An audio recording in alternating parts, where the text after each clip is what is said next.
Okay, so welcome to supper. I told you last night it was going to be the shortest video I ever cooked for you, but tonight is going to be, because it's not really a recipe, it's pretty much just a method.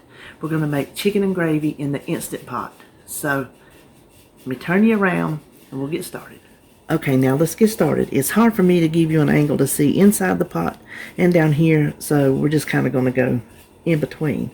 First thing I did was put the pot on saute, wait till it comes up and says hot. That means it's ready. So before I put the oil in there, I don't want the oil to get too hot. I have boneless, skinless chicken breasts, and just do as many as you want. I'm doing a good bit tonight because he's taking his mama some, and then we might have some left over to have in the refrigerator. Pat them dry, and I'm just going to season mine with my Paula Deen house seasoning. I'm going to get them pretty good. I bought this shaker. I found it at Wanda's because it looked better than the shaker I had. But I have got when I cleaned out my spice cabinet, whenever that was, last month, or what month is this? Is it Christmas yet? And it's a pretty little shaker. I mean, it's old school, but it's pretty. But the holes are so small, I have to shake the daylights out of it to get anything. So I was saying, when I cleaned my spices out, my cabinet, I found one of those Tupperware, the white kind that has like the gold S and the P. I think I'm going to transfer it to that, like you care. But now, since this is hot, we're going to drizzle just a little bit of oil in there.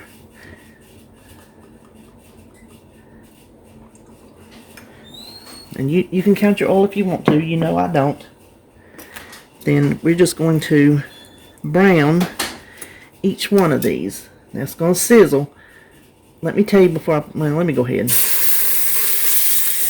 I've told you before, when you're browning meat, we don't want to crowd it because we don't want it to steam.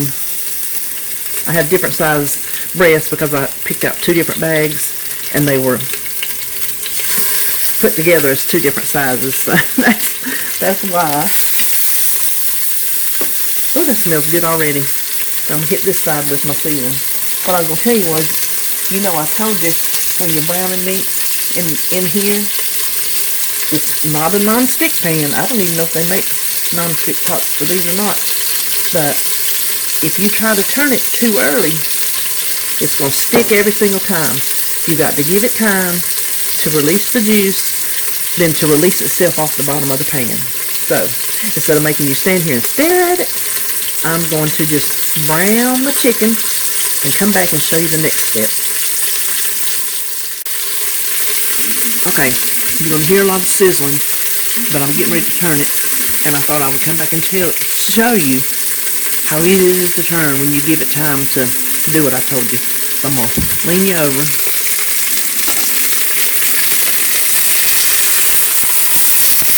See how nice and brown that is?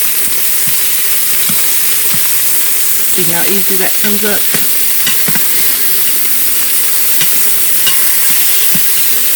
Oh, I'm sorry. I was trying to look at both sides, both ways.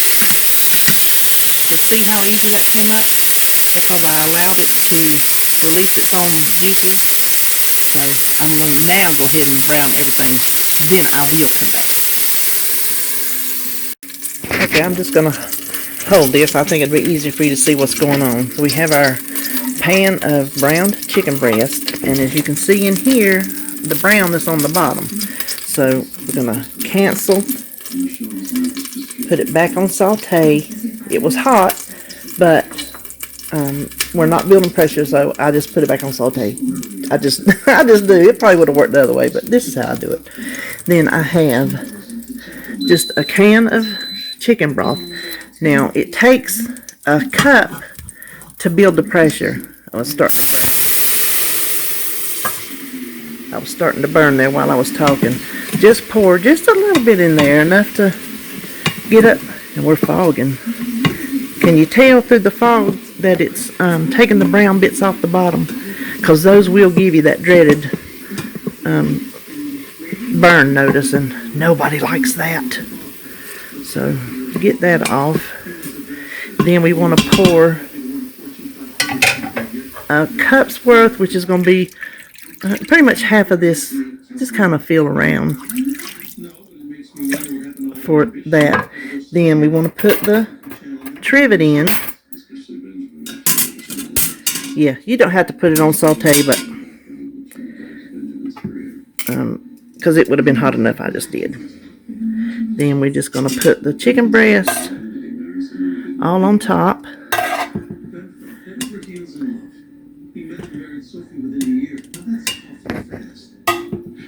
I'm going to set them on top of each other, but just kind of not directly.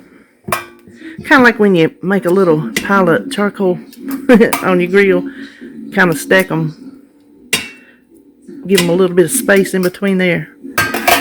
Then we just need to put the lid on.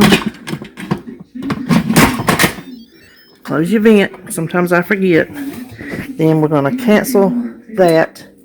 Pressure cook for... Did I cancel? Cancel. Pressure cook, and I do my chicken 7 minutes. You do yours however long you think you want it cooked, but to me 7 minutes is the perfect amount of time. So after 7 minutes, we're going to add the rest of the chicken broth and thicken it. Be back. If you can see my chicken, let me pull it up here. My chicken stayed together, cooked very nicely. I went ahead and pulled it out because in the interest of time, instead of like showing you picking it out, bringing it to the bowl, and then, you know, snapping it right back to another clip, I figured I would just go ahead and take it out, take the rack out, bring the liquid up to the bowl. Now we're going to thicken it, and that's all we have to do. Let me tell you, it took 8 minutes to come up to pressure. It cooked for 7 minutes, and then I let it naturally release for 10 minutes, and there's hardly any pressure in it at that time, so it like almost immediately releases. So that was a total of 23 minutes, if I'm correct, from start to finish.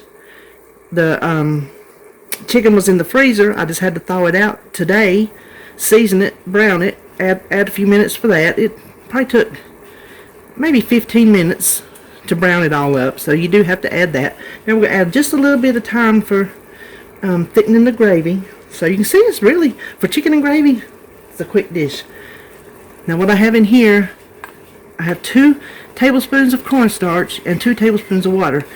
And that's because I'm the world's worst at determining how much it will take to thicken something.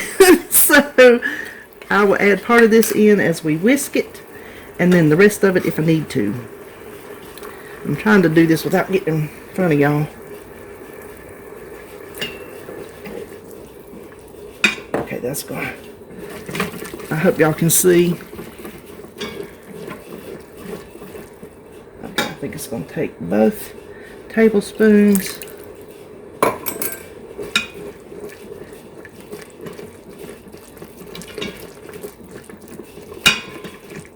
Okay, that's as thick as I want it. Now let me...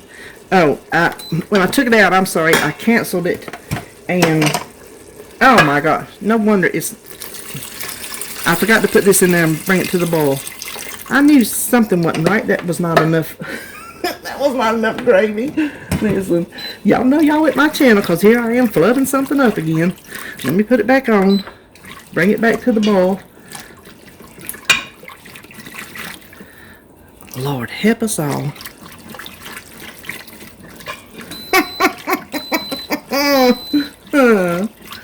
So listen, I have told y'all before, while this, I'm just going to talk just a second, while this come back to the bowl, and hopefully it will thicken, because it had started to, hopefully. But anyway, that was the rest of that can of chicken broth. What you see when I mess up, and I mess up something pretty much every single time I cook for y'all, because that's the kind of cook I am. I make mistakes and I goof and I'm not perfect. And I just wanted to let you know that's the only difference between you and me is I'm on a YouTube channel. There's no difference. We're just the same regular people. Of course, you might be a better cook than me. You might not make so many mistakes. But it shows you that just because I'm up here putting myself on a YouTube channel, you're watching me, that make me an expert, that make me any better at what I do than anybody on the street. And I want you to remember that when you watch all of us. That is the only difference in us and y'all, is we're on YouTube and you're not. So that's it. And if you make a mistake, guess what? Just pick up and carry on. If I ran and hid every time I made a mistake on this camera in front of y'all, I would never come out from under that rock. There ain't no sense to be embarrassed over something as silly as cooking. It's just cooking. It's food. That's all it is. It's just cooking food. It ain't no kind of... Lord have mercy. You know what I'm trying to tell you. Don't look at it as anything other than just cooking food. And if you make a mistake, just fix it and keep cooking. It's going to taste good in the end anyway.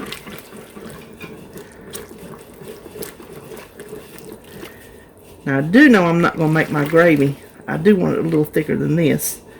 I'm not going to make it real thick because David takes his supper at night. Things like this, especially when they're thickened with cornstarch, have a tendency to thicken up even more as they sit in his lunchbox. So I tend to make all my gravies a little bit looser, unless they get past me and I can't catch them. I tend to make things a little bit looser than, say, if we were just going to eat it all at the moment and not have leftovers. It just seems to work better for me that way. So if you're just having it for a meal, thicken it however you want to thicken it. I cooked the gravy about another 5 minutes, got it to where I want it to be. So I left it in here to pour it so you can see as thick as I want it to be. Oh, that pan's not even hot. So that's as thick as I'm going to do it. I'm dripping. You, like I said, make it however thick you want it to be.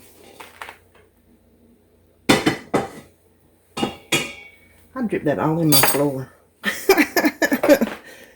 So let's get all the chicken down in here. Everybody in the pool.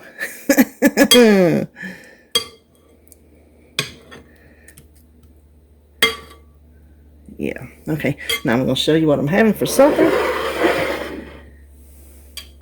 I am having mashed potatoes. This is the last one of the mashed potatoes I have in the freezer when I did my freezer potato plan for our collab, money saving collab.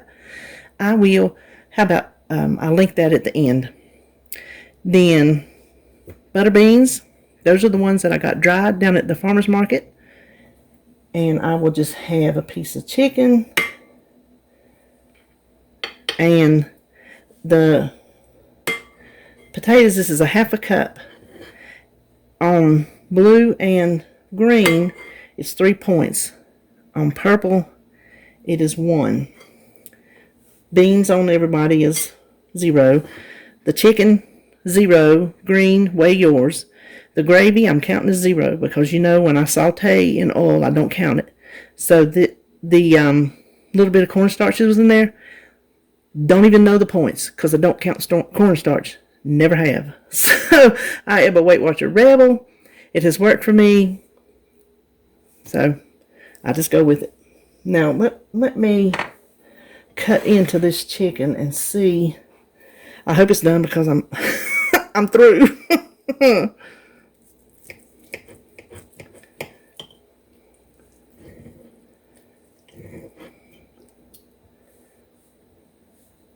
There we go. I think that looks good. Can you see that? Let me take a little piece here to taste. Listen, I'm not the best. There we go. It's just pulling off. I actually could taste the potatoes, but...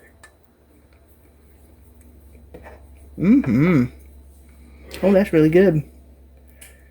Let me get a better taste of that gravy. Good, just like it is. It does not need salt, not to me, and I like salt. So I hope you enjoyed this. If you have an Instant Pot, I would definitely give this a try because you saw how easy it was, and it's very tasty, very homey, very comforting. So I'll see you next time.